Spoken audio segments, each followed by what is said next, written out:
Oh man, the DS era of Pokemon was just truly unrivaled. This was the time when I was about 7 or 8 years old. This is when I properly got into Pokemon. There are so many good games from this era. Diamond and Pearl, Platinum, Heart Gold, Soul Silver, Black and White 2, the Ranger series, the Mystery Dungeon series, even the very underrated gem Conquest. But these were all good. And people remember these, except maybe Conquest. Not as many people remember that one. But what we're looking at today is actually the first Pokemon game for DS that maybe not as many of you remember. Pokémon Dash. That's right, a Pokemon racing game. They couldn't have just slapped Pikachu and Mario Kart like one of those cursed crossovers. Oh no, we have an actual racing game. But it is probably not what you're picturing now that I've said the Mario Kart thing.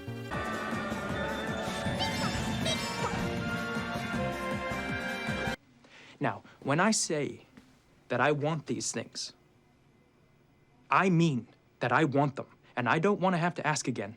Welcome to Pokémon Dash, a racing game developed by Umbrella and published by the Pokémon Company and Nintendo. It was a launch title for the DS in Japan and Europe. Released in Japan in December 2004 and Europe March 2005. And as I mentioned before, it holds the honour of being the first Pokémon game to be released for the DS. Now, as a developer, Umbrella is quite interesting, but we will dive more into their history and the other Pokemon games they developed a bit later on. Now, the basic premise is you have to use the DS stylus to control Pikachu and race through checkpoints. Now, this sounds all well and good on paper, but the reality is your DS screen will just end up looking like this. What have I done? Oh man, the original DS was just something else. This is something else. Anyway, so gameplay is just move the stylus on the DS touchscreen. It really was like the laziest use of the touchscreen on the DS. And it was a launch title, like I'm sure there was some more creative way that they could have used that. Or, alternatively, they could have just not used the touchscreen controls at all. Obviously, it's a launch title for the DS, so the whole point was to show it off, but I don't think anyone would have lost any sleep if it wasn't. The game features lots of different terrains, ranging from forests, beaches, swamps, even lava pools.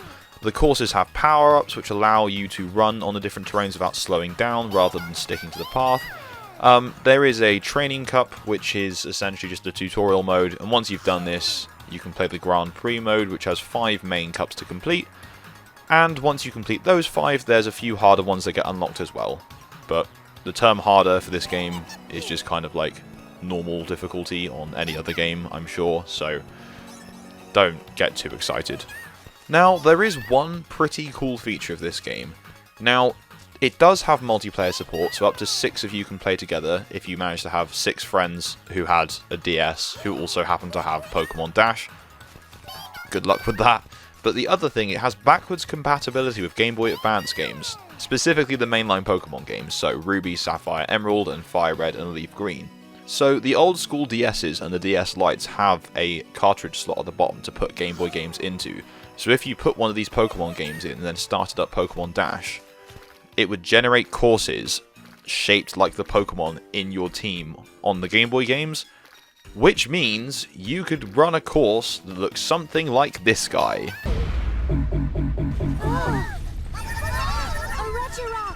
So, for reference, you'd put the game in, and then it would literally pop up with a choice of your party Pokemon, and then the course would look something like this.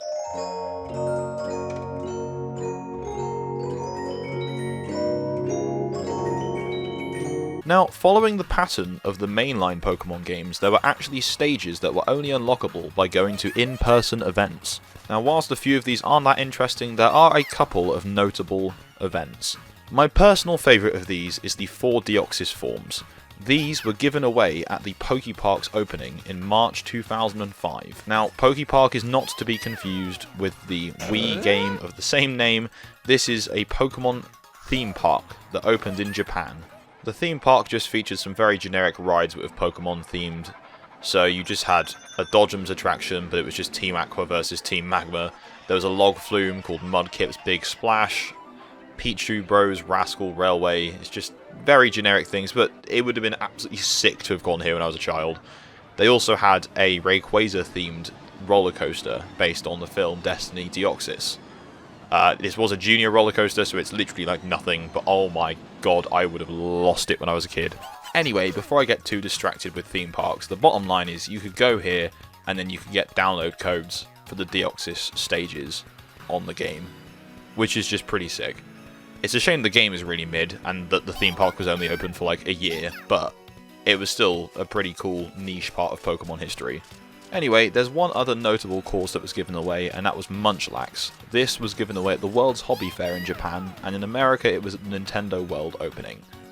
Other than that, there are a few others in the game's code, but it's not really known what the plan for them was, but we'll dive into those a bit deeper later on. Now, as I'm sure you can imagine, critically, this game did not go down very well. Wow, what a twist. Not really. The Metacritic review score is 46 out of 100, which is just not good at all. In fact, as of November 2023, Pokémon Dash is the worst rated Pokémon game on Metacritic. Now, this appeared to be the opinion of many different critical firms, and not just that, the fans as well. Hardcore fans of the series were not interested in this game, and I think the main audience for this was obviously just small children who had just got their DS. But honestly, even the sales figures for this game are underwhelming as anything.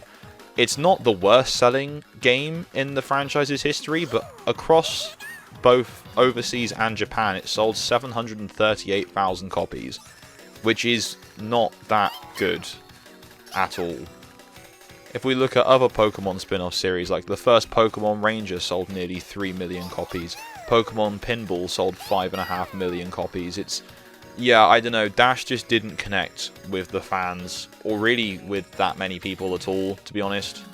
I mean, hey, it sold more than Pokemon Art Academy, I guess. That's gotta be worth something. Now, to really understand how the mess that is Pokemon Dash came to be, we should look back on Umbrella's history. Now, this was not the first Pokemon game they had developed. In fact, it was the third.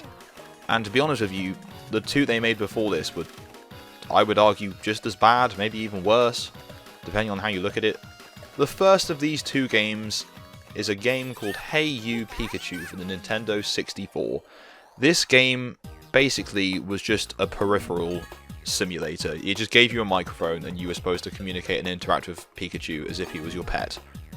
Except the microphone just didn't work, so it was just not fun at all. Pikachu, let's play. Pikachu, dance. I can't take it anymore. Reel it in. He talks to Pikachu, Pikachu listens. Pikachu, come here. I thought I was man's best friend. Great job. Pikachu. Meanwhile, I'm getting fat. I walk myself. Where's the love? Hey You Pikachu, rated E for everyone. Good for you, bad for pets. Looking for love here. Only on N64. Now, Hey You Pikachu actually has a 57 out of 100 Metacritic score, but I don't know why it's so high. I don't know, the microphone just wasn't very good, Pikachu didn't really respond to half the things that got said, and there were some interesting glitches that came with the cartridge tilting. And I say interesting, I mean just downright terrifying.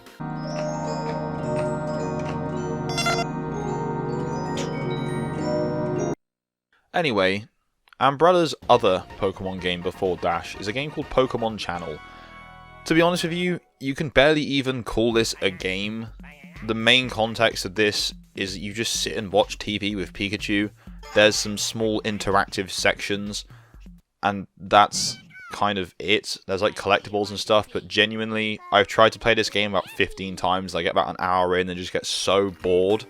I honestly find it baffling that Umbrella were allowed to continue making Pokemon games, even after Hey You Pikachu, let alone with the Pokemon Channel, my god. Although the first 3 games that Umbrella developed were absolutely horrendous, they continued making Pokemon games for quite some time. They'd go on to develop My Pokemon Ranch, which was a WiiWare title, and then they'd move on to Pokemon Rumble, another WiiWare title, which then branched out into a whole franchise in itself. Which again, isn't the best Pokemon series ever, but Eventually, Umbrella would get shut down. In 2020, they were disbanded and absorbed into Creatures, which is a different game company affiliated with Game Freak and Nintendo and is one of the owners of the Pokémon franchise. So, they still stayed with Pokémon because all the employees just got moved into Creatures, but Umbrella itself is dead. Very dead. I miss the idea of it. But not the truth. The weakness. Okay, so to round off our look at Pokémon Dash, let's just take a quick dive into the cut content from the game. The kind of stuff that people find hidden away in the code. Now, as I mentioned earlier, there are a few other unused cups from events. Now, there's 2 other event cups that are unused, and we don't know what the event was actually supposed to be for.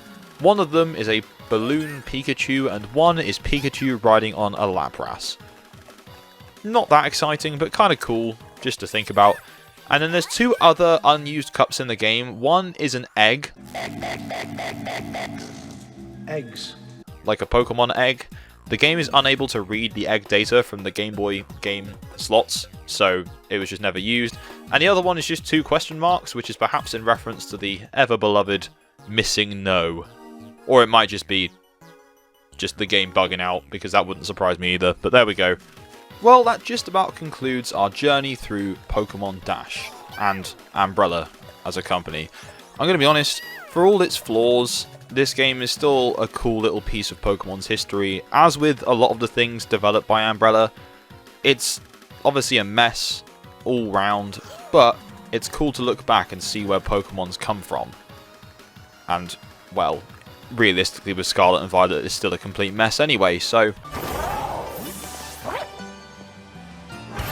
Oh my goodness! Anyway, thank you very much for watching. Don't forget to press like, subscribe, tap the bell for notifications, all the usual stuff. It really helps the channel, helps me, so on and so forth. And I will see you all in the next video.